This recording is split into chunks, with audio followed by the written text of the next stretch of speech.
Pra thonë të pejgamberi sallallahu alaihi wasallam, atë ju tregoj për banorët e xhennetit. A keni dëshirë të i dini se si janë, si duken banorët e xhennetit? Çfarë karakteristika dhe cilësi posedojnë banorët e xhennetit? Thanë, na trego o i dërguari i Allahut. Tha, çdo njeri i butë, i sjellshëm, i lehtë, afër njerëzve, është prej atinve që meriton të jetë banor i xhennetit. Ndërsa me një transmetim thot pejgamberi sallallahu alaihi wasallam, atë ju tregoj për njeri që është banor i zjarrit. Sa na tregoi i dërguari i Allahut.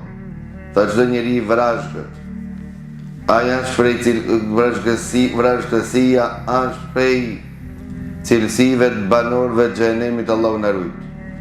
Çdo njeri që është i vrazhdës krije lartë. Pra këto janë cilësi që nuk duhet besimtari t'i posedon.